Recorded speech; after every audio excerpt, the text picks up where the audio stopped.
Ya, buenas noches, ¿cómo están? En esta ocasión entrando en este Facebook Live aquí por mi perfil personal. Es algo que no hacemos muy comúnmente, ¿verdad? Pero pues hoy quisimos hacer una dinámica algo diferente precisamente ya que todos los martes por la nueva era de Acuario aquí en Facebook nos siguen muchos de ustedes. Pero en esta ocasión pues como digo no vamos a hacerlo por este medio. Tenemos Es un experimento que estamos haciendo. Tenemos cerca de 5,000 contactos, entonces vamos a ver cuántos realmente están interesados en el conocimiento que nosotros compartimos por este, por este medio de Facebook. Así que les pido que me ayuden a compartir. Ya vi muchos likes, muchas caritas, muchos corazones. Excelente. Ayúdenme a compartir por favor. Y si me dicen la ciudad y el país desde donde nos ve, desde donde nos sigue en esta manera, en esta forma, con mucho gusto le vamos a enviar unos saludos. Y vamos a estar hablando esta noche de un tema sumamente importante, realmente un tema que interesa a la gente de todos los ámbitos, ¿no? De todos los círculos sociales, de religiones, de cualquier grupo, porque se trata de un problema enorme que tenemos, que es la ira. Y es un problema pues global básicamente, ¿no? Y en cierta manera la ira pues tornea o forma o moldea las relaciones humanas, ¿no? De algún u otro sentido, porque hay varios tipos de ira, ¿no? Y podemos ir empezando a hablar sobre eso, ¿no? Está la ira verbal, la ira física, la ira prácticamente mental nada más. Todo empieza con la ira mental, obviamente, violencia, etcétera. Entonces vamos a ir hablando de todo esto y es importante que usted nos ayude a compartirlo sobre todo, a darle share, a comentar, excelente, para que así vayamos haciendo un grupo dinámico y si nos salen bien los números, pues entonces seguiremos haciéndolo por el perfil personal y después los que están acostumbrados a ver la nueva era de Acuario Live, nada más vamos a subirlo o a tocarlo o a tocar el video ahí ya grabado. Entonces vamos a hablar hoy de un estudio gnóstico sobre la ira. Y para empezar, ¿no? ¿Quién no tiene la ira, no? Usted que en este momento me está viendo, obviamente, tiene ira. Todos tenemos ira en algún u otro nivel. Y estudiar ese problema es básico, es esencial para todos nosotros, ¿no? También déjenme saber si se ve y se escucha bien, pues como digo, este es un experimento que estoy haciendo con los programas de XSplit y en mi perfil personal. Entonces normalmente lo hago por la nueva era de Acuario, pero en esta ocasión vamos a hacerlo por mi perfil personal. Entonces estudio gnóstico sobre la ira. Es very important, es muy importante que los seres humanos reconozcamos primero que nada, como todo defecto psicológico o de personalidad que tengamos, lo primero que debemos hacer es reconocer que tenemos ese problema, que ese problema es grave para nosotros.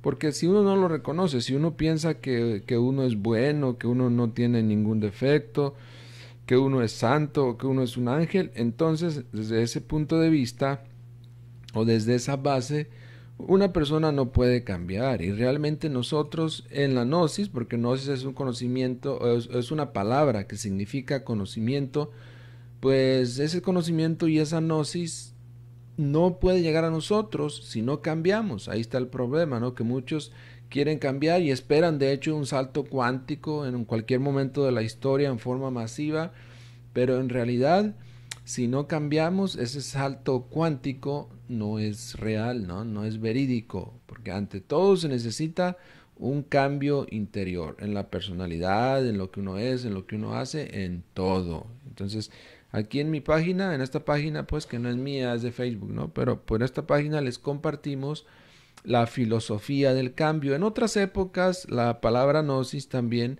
fue enseñada a través de la filosofía, como psicología. Entonces, podemos pensar también que cualquier estudio psicológico tiene que ver obviamente con la sabiduría, porque de hecho, muy bien aplicado en la conciencia humana, tiene la capacidad de despertar los elementos gnostizantes y sabios y sapientes de cada persona. Entonces, dentro de cada nosotros, dentro de todos nosotros hay principios básicos de sabiduría, de conocimiento, de amor, pero que deben desarrollarse, obviamente, deben desarrollarse plenamente. De lo contrario, somos personas no desarrolladas, ¿no? No elevadas a un nivel superior, sino que personas prácticamente estancadas en la evolución humana. Y la evolución humana es una complicación espantosa de pensamientos, de ideas, de conceptos, etcétera, etcétera.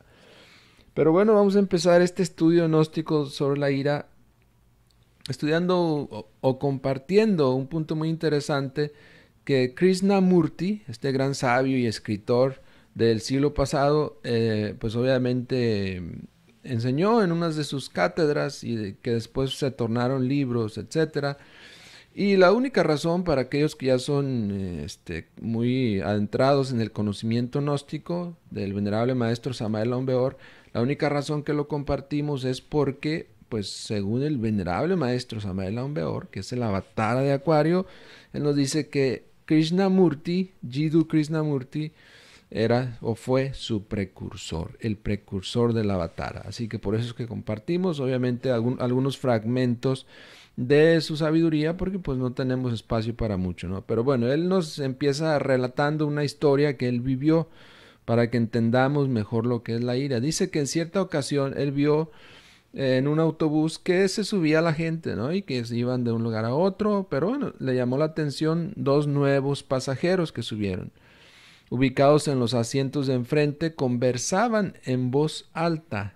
Era imposible dejar de oírlos, dice. Empezaron bastante tranquilos, pero pronto la ira se reveló en sus voces, los disgustos y resentimientos de familia. En su violencia parecían haber olvidado al resto del pasaje o de los pasajeros. Cada uno se hallaba tan ocupado con el otro que era como si existieran solo ellos y nadie más. Y esa es, digamos, una característica para ir empezando en este estudio de la ira, una característica de la ira, que ese defecto cuando usted se pone iracundo o iracunda, o cuando personalmente también, porque todos tenemos esos defectos, nadie, no somos ángeles aquí. Si ya fuéramos ángeles o perfectos, no tendríamos que estar haciendo esto, ¿verdad? Ya estaríamos en otro plano, en otro nivel y ya muy por encima de Mark Zuckerberg, el fundador de Facebook. Pero no, realmente estamos aquí intercambiando impresiones, ¿no? Pero es una peculiaridad de la ira, que cuando uno es poseído por esa entidad, porque es una entidad, se le nubla totalmente la vista y el entendimiento y se olvida de todos los seres humanos, de todo el mundo, hasta de sí mismo se olvida uno. Y termina uno haciendo actos de violencia que perjudican a otros y a sí mismo, porque esa ira nos ha poseído y nos ha apagado totalmente la visión, nos ha desconectado de la realidad y estamos viviendo en un estado psicológico más que nada infrahumano. Ese estado infrahumano va a dar resultados hacia las sociedades, a nosotros mismos, obviamente infrahumanos. Entonces, cualquier estado infrahumano que estemos viviendo actualmente es precisamente, pues, porque así lo hemos decidido nosotros con nuestra actitud, terriblemente, ¿no? Entonces, ya tomemos nota de eso, ¿no? Primero que nada, que la ira, cuando nos posee, porque es una entidad y nos posee, nos desconecta totalmente de la realidad y nos encierra en una capsulita donde nada más existe los que están ahí, pues, conjurados en ese momento por esa escena. La ira tiene esa peculiaridad, condición de aislar, esa peculiar condición de aislar. Como la pesadumbre, ella se interpone y al menos por un tiempo interrumpe las relaciones. La ira tiene la temporaria fuerza y vitalidad de lo aislado. Hay en la ira una extraña desesperación, pues el aislamiento es desesperación. Ven qué interesante estos conceptos, ¿no? Y estos estudios. ¿Qué es la ira en sí, verdad? Bueno, en ese momento la persona se siente aislada de los demás, desconectada y nada más existe esa persona contra la cual está teniendo el problema, ¿no? Y hay desesperación ahí, eso es lógico, ¿no? Hay una alteración nerviosa espantosa en cualquiera de los que están siendo ahí abrazados o agarrados por la ira. En un estado de ira o en una escena de ira, lo mejor que la persona puede y debe hacer es desconectarse, apartarse, irse a hacer otra cosa, romper con ese círculo de acción y reacción, ¿no? Que yo te dije, no, que yo te dije antes, no, que yo te pegué, no, tú me pegaste antes, tú empezaste, no, tú. Al fin se olvida quién realmente empezó y lo que importa es la escena, ¿no? De hecho, los mismos participantes de esa escena de ira se han olvidado de quién empezó y no les interesa saber. Pero obviamente cualquiera de los dos empezó, pero nadie está dispuesto a aceptar que empezó ese problema, ¿no? Y ya obviamente en una escena así, pues ha habido muchos aspectos psicológicos que han propulsado lo que sería la acción en ese momento, ¿no? No vamos a estudiar todos esos aspectos psicológicos ahora, nos vamos a quedar estudiando nada más la ira porque es lo que nos interesa, pero iremos haciendo otros estudios sobre otros aspectos psicológicos, que básicamente son 7, ¿no? La ira, de la frustración, de los celos, del impulso de ofender, proporciona un violento desahogo cuya satisfacción reside en la autojustificación. Ya sabe, ¿no? Cuando una persona se desahoga, entre comillas, aunque para mí no es un desahogo, pero bueno, se desahoga, siempre se autojustifica. Así haya sido la consecuencia que haya sido, así haya golpeado, matado, insultado, roto los trastes, el automóvil, lo que sea, siempre tiene una justificación.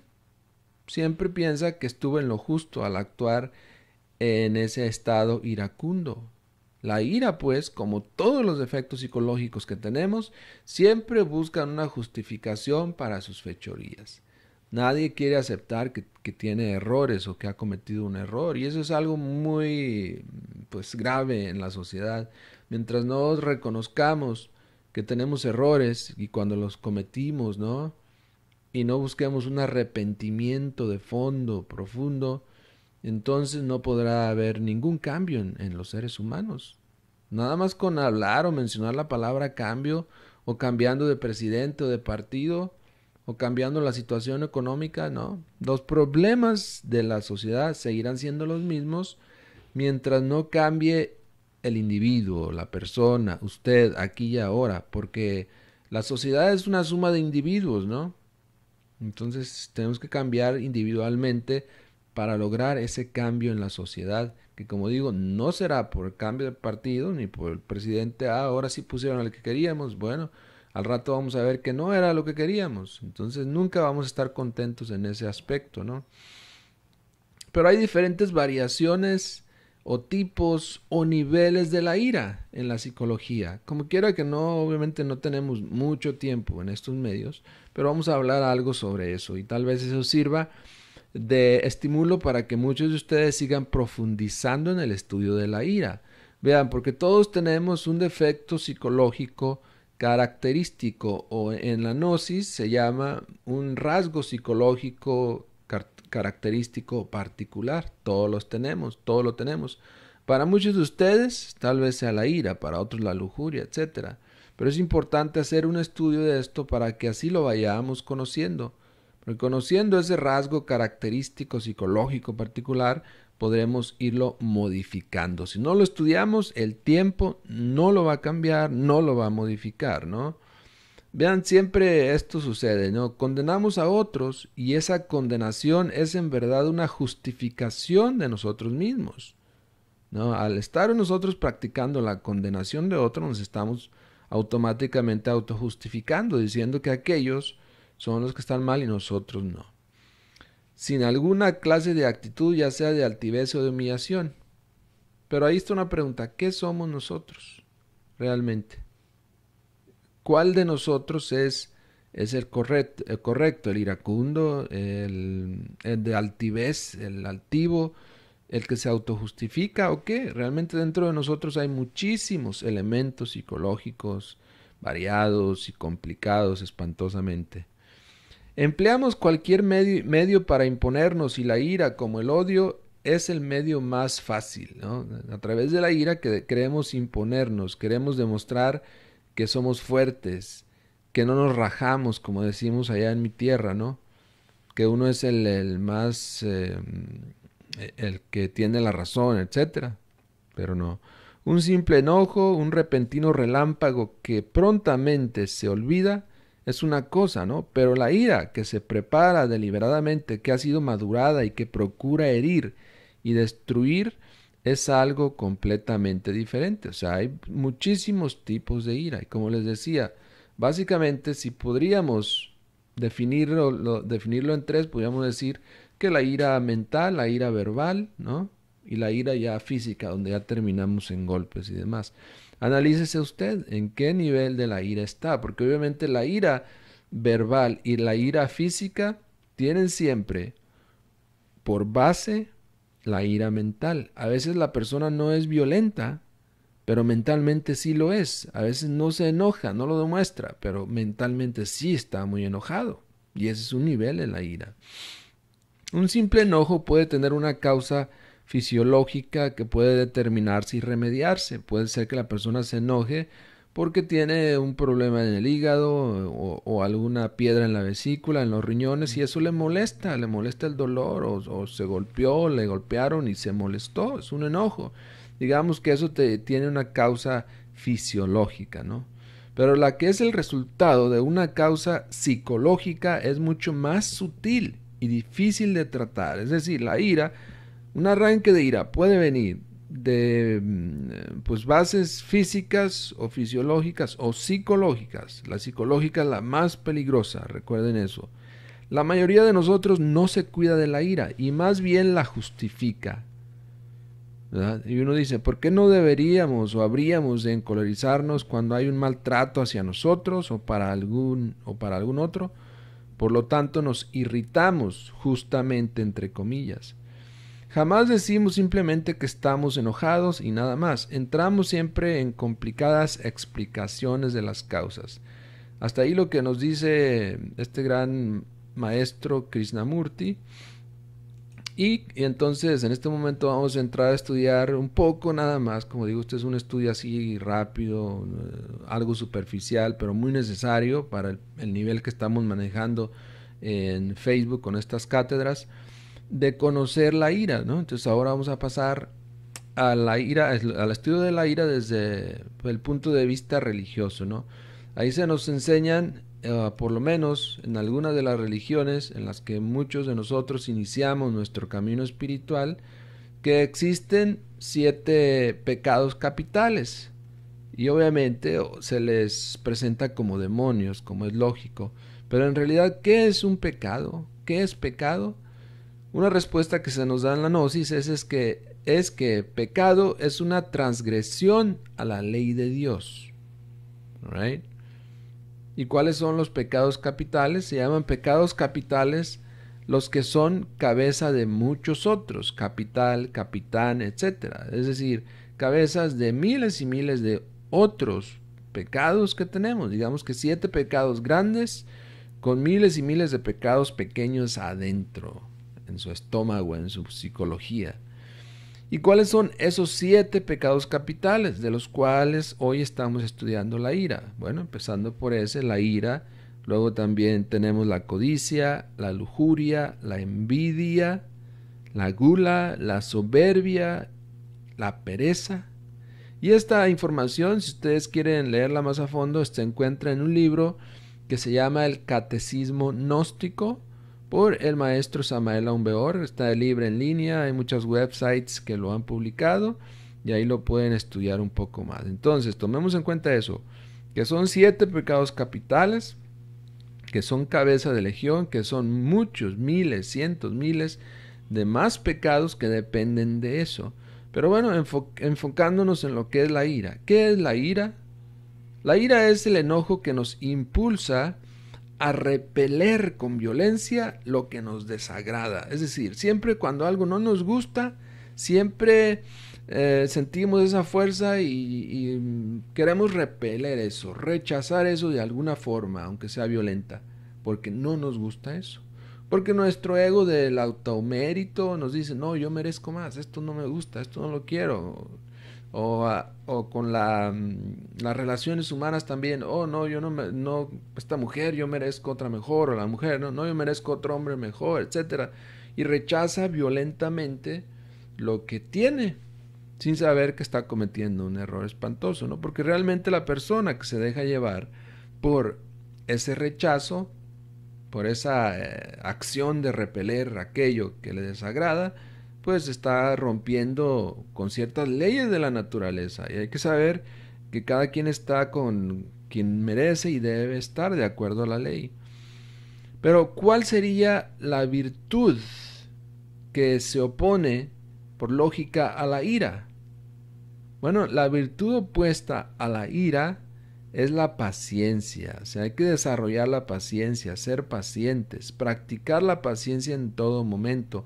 Y la paciencia en realidad se puede manifestar en todo lo que somos, en la personalidad, en el centro emocional, en el centro nervioso, en el corazón, en todo nuestro cuerpo. Tenemos que aprender a ser pacientes y a estar serenos. La paciencia nos hace soportar con serenidad lo que pudiera contrariarnos. Es decir, la paciencia y la serenidad.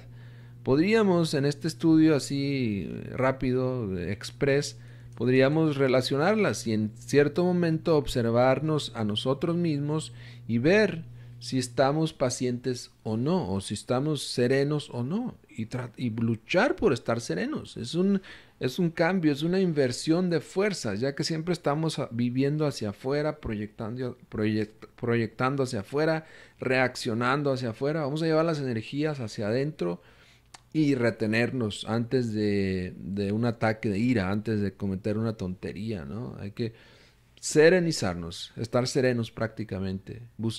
Practiquemos la serenidad, la paciencia, la comprensión hacia los demás. Todo esto es demasiado importante porque, como decíamos al principio de este video, pues hay un problema muy grande en la sociedad y es la ira.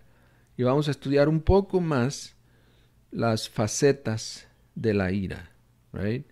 Igual que cualquiera de aquellos 7 pecados que ya mencionamos, la ira es un defecto de tipo psicológico muy peligroso que puede aparecer tanto como un demonio o disfrazado de santo. Vemos la ira tanto en aquel que lleno de odio asesina a su enemigo en el campo de batalla, como en aquel que ofrece consejos con la intención de que acciones subsiguientes hagan sufrir a otro. Vemos la ira en aquel que le tira los trastes al cónyuge y en aquel que justifica la paliza que le da a sus hijos como un acto de amor. Ya dijimos, la ira se justifica. Vemos la ira en aquel que hiere, calumnia y traiciona a otros con el uso de la palabra, igual que la vemos en aquel que mientras sonríe ataca con una mirada de infamia. La ira es un defecto de muchas máscaras y nos es necesario aprender a descubrirlo para observarlo y comprenderlo. Descubrimiento es lo primero que hay que hacer, ¿no? Uno no puede aceptar que tiene un defecto, ¿no? Uno tiene que descubrirlo a través de la autoobservación, que es una clave importante que la gnosis de estos días nos enseña, la autoobservación, observándonos a nosotros mismos en las interacciones con la sociedad, si en el trabajo, en manejando un carro, en la casa.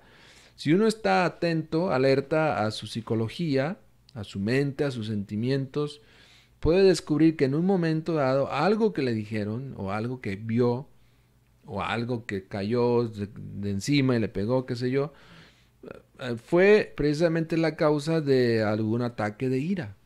Entonces ya descubrió que tiene ira, ya dio el primer paso. Bueno, el primer paso fue observarse, estar atento a sí mismo.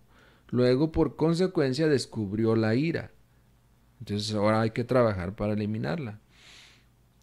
Bien, pero si parte de su peligro está determinado por sus muchas máscaras y variadas apariencias, su peligro también radica en las transacciones que realizan los otros agregados psicológicos. Bueno, eso de las transacciones lo vamos a dejar para otro día porque eso ya es un tema muy avanzado.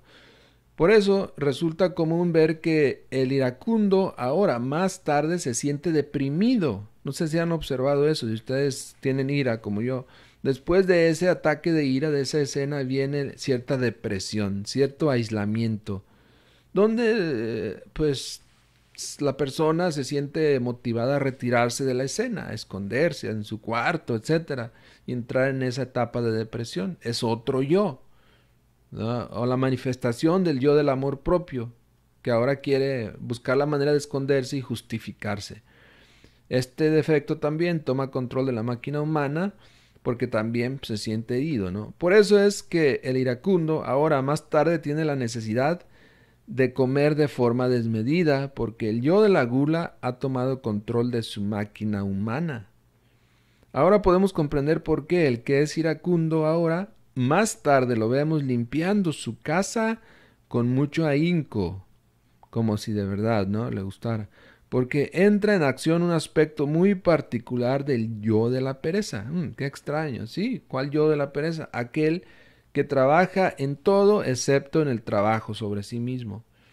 O sea, cuando la persona se presenta después de ese ataque de ira, queriendo hacer mucha actividad física, como está buscando la manera de olvidarse de esa escena, de dejarla en el pasado, dice, bueno, ya pasó y nada gano con repetirla. Sí, es lógico, pero la otra actitud inteligente que uno debe tomar es estudiar esa escena.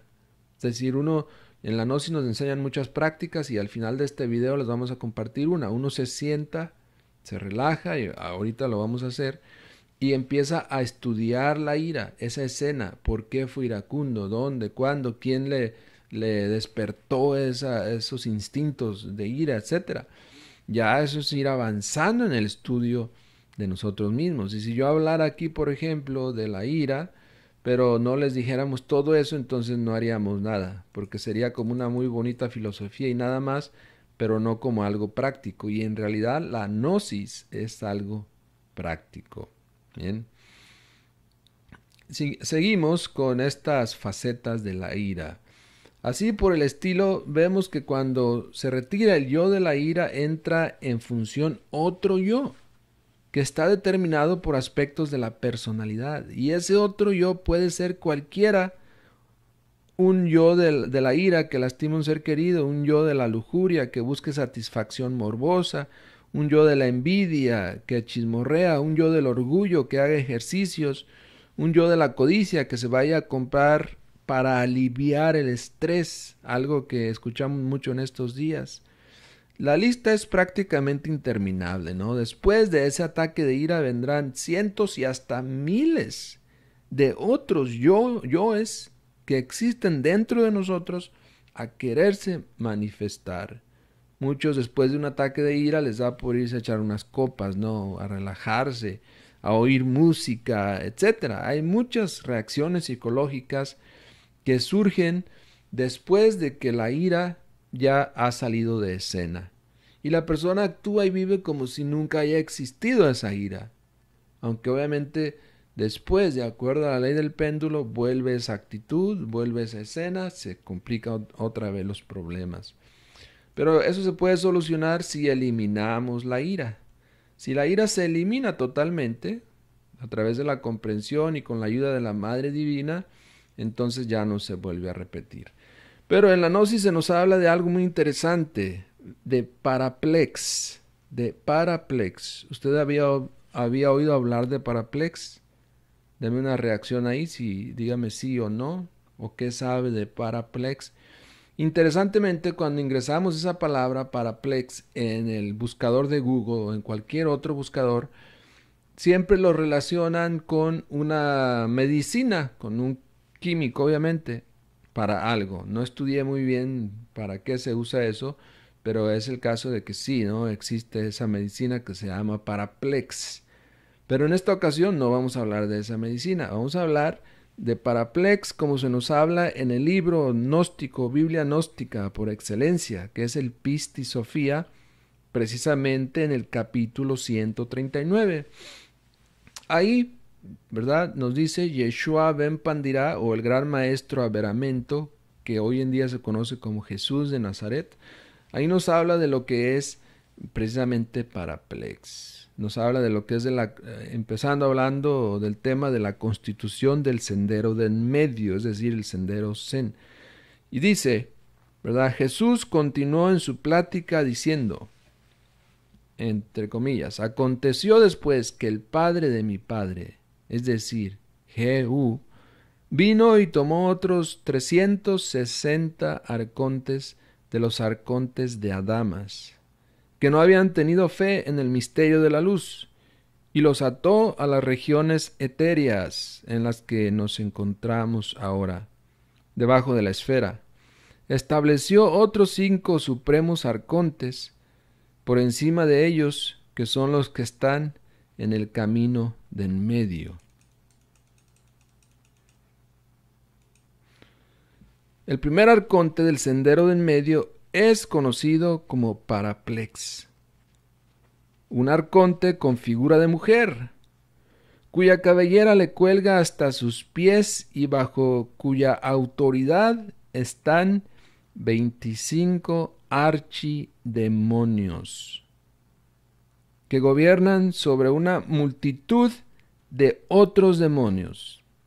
Y estos demonios son los que penetran en los hombres y los seducen enfureciéndolos, haciéndolos maldecir y calumniar, y son ellos quienes se llevan a las almas y las envían a su denso humo y a sus perversos castigos. Cuando yo hablé de que la ira es una entidad, right? Yo dije que la ira es una entidad que se posesiona del cuerpo de la persona. A lo mejor a muchos no les gustó eso, ¿no? Y no lo quieren aceptar. Porque choca con su comprensión de la vida, de la religiosidad, etcétera, porque no aceptarían que una persona XX puede ser poseída por una entidad. Muchos no lo aceptan. Pero aquí Jesús de Nazaret, en la Pistis Sophia, que son las palabras directas de él, no los evangelios, porque los evangelios que existen en la Biblia, ellos ya, esos se escribieron después. El Pistis Sophia son las enseñanzas directas de Jesús de Nazaret a sus discípulos, que eran gnósticos, porque Jesús de Nazaret es gnóstico, siempre ha sido gnóstico, y vive, y damos testimonio de eso, y es un gran ser inmortal y poderoso. Pero vean lo que dice él aquí muy claramente, describiendo a Paraplex. El primer arconte del sendero de en medio es conocido como Paraplex, ¿ok? Repito, un arconte con figura de mujer, como se representa aquí a la diosa Kali, cuya cabellera le cuelga hasta sus pies y bajo cuya autoridad están 25 archidemonios. Imaginemos este panorama, 25 archidemonios espantosos, horribles, violentos, etc., siendo mandados por Paraplex, gobernados por Paraplex, y a su vez estos 25 archidemonios gobernando una multitud de otros demonios. Y estos demonios, esos que son gobernados por esos 25 archidemonios y por Paraplex, son los que penetran en los hombres y los seducen, enfureciéndolos, haciéndolos maldecir y calumniar, y son ellos quienes se llevan a las almas y las envían a su denso humo y sus perversos castigos. Palabra del Cristo. Aquí tenemos, por ejemplo, el lugar a donde son seducidos y llevados esos hombres violentos a la cueva de Paraplex. Y ahí está la entrada precisamente a esa región de denso humo, como se nos habla aquí en la Pistis Sophia. Bueno, pero volvamos al punto, ¿no? Necesitamos de la observación, juicio y eliminación. Esas tres fases del trabajo psicológico, del trabajo interior, deben estar siempre o deben ser practicadas por nosotros si queremos realmente avanzar. Muchos quieren eliminar los yoes sin haberlos enjuiciado, sin haberlos observado. Muchos defienden mucho una teoría que la mencionan como la muerte en marcha y dicen que solamente con que usted haga una oración, una petición a la Madre Divina en el momento de la acción, ya ese ego queda eliminado, pero en realidad no se necesita de la observación y con esa observación obviamente llega la comprensión, luego el juicio y luego la eliminación. Verdaderamente en la gnosis que nos enseña el maestro Samael Aun Weor, el venerable maestro Samael Aun Weor, se nos otorgan las prácticas y los ejercicios esotéricos necesarios para la observación. Es decir, yo quiero observarme a mí mismo, ¿cómo lo voy a hacer?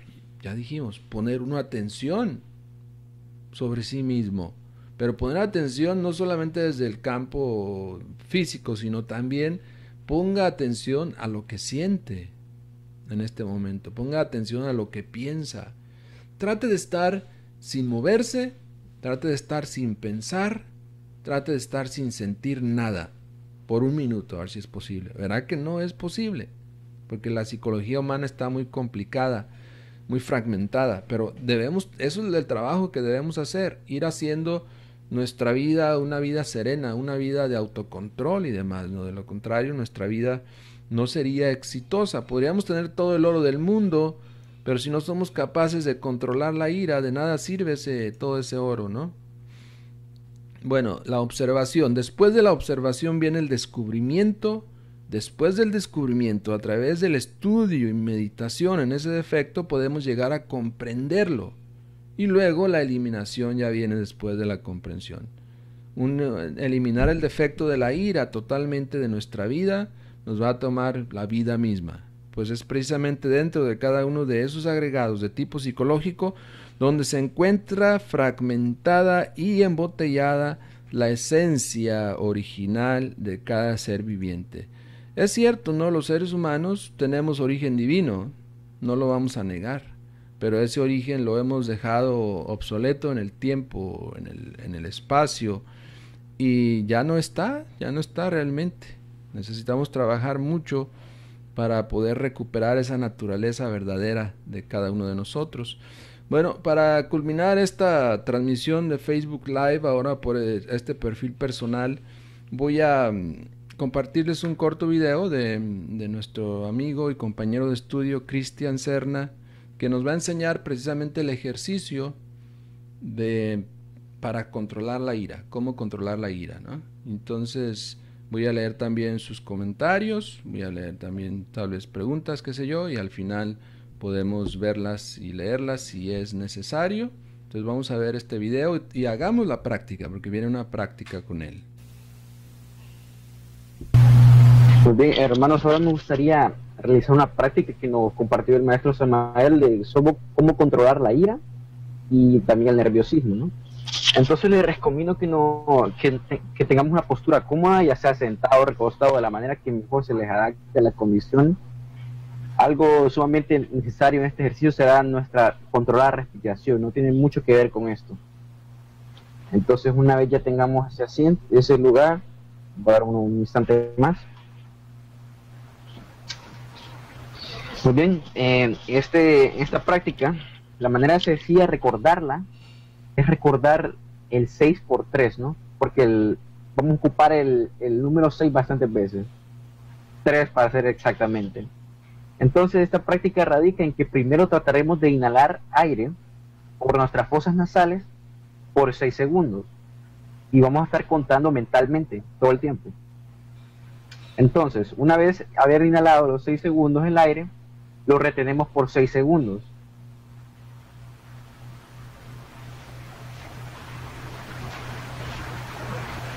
Y tercero, exhalamos el aire lentamente por nuestra boca, también contando 6 segundos mentalmente.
como vuelvo a repetir, la manera fácil de recordar este ejercicio es recordar la idea de 6 por 3, ¿no? Porque el 6 se ocupa 3 veces. Entonces, si no me equivoco, creo que eso da por finalizada mi presentación. Espero que haya sido de su agrado. ¿Sí? Y eso, muchas gracias por su tiempo. Claro, gracias, lo desarrollaste muy bien y en el tiempo más o menos proyectado para esto.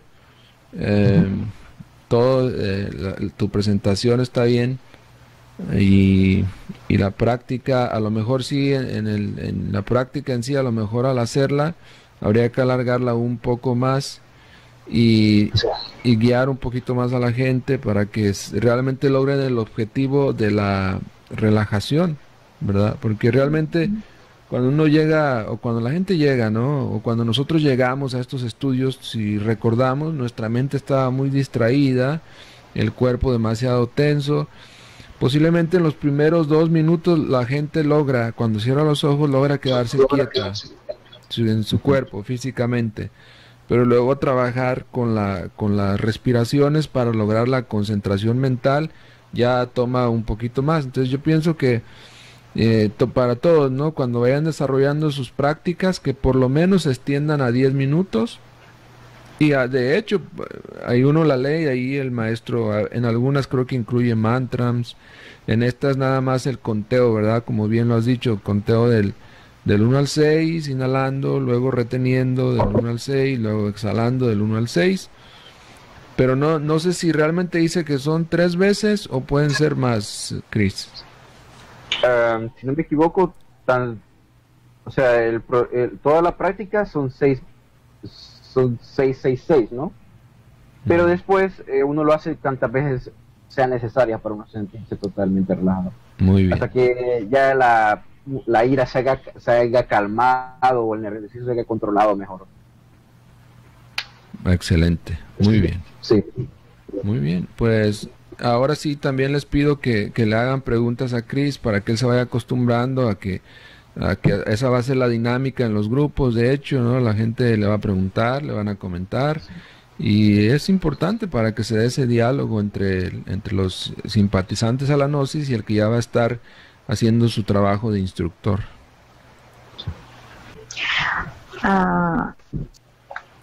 El instructor nos preguntó realmente qué significa para uno la felicidad o cómo uno nota que una persona es feliz. Y le dimos algunas de las respuestas, pero ahora mi pregunta es, ¿qué es para él o de qué forma podría él explicarnos cómo es que una persona se puede diferenciar de que es feliz? Digo, ya sabemos que la mayoría de la humanidad es infeliz, pero más bien, ¿qué es para él? ¿Cómo nos podría definir qué es la felicidad? Muy bien. Expandiendo en lo que ya todos habían compartido, ¿no? De que la felicidad no solo trata de las cosas materialistas. Ajá. Ya que muchas veces es el problema, de que nosotros pensamos que con tener lo último modelo del teléfono, el último carro, no sé, algo así, uno piensa que con eso va a ser feliz, ¿no? Pero yo creo que lo que diferencia la felicidad verdadera es uno estar en paz, ¿no? Tener una paz interior, ¿no? Saber que lo que está haciendo lo hace dando el 100%. Ajá. Eso es algo que siempre se me viene a la mente, ¿no? A cada paso que uno da dando lo mejor de sí. Puede ser de que algunas cosas no se nos den en la vida, ¿no? Puede ser de que el resultado no sea el esperado, pero sabiendo que uno entregó todo lo posible, yo creo que esa es la mejor manera de sentirse satisfecho. Sí. También uno controlándose, saber de que no hay que siempre tener una mala reacción a la manera de que el mundo nos trata. Creo que eso también radica en una persona feliz, no vea que siempre ando buscando lo positivo a muchas cosas negativas.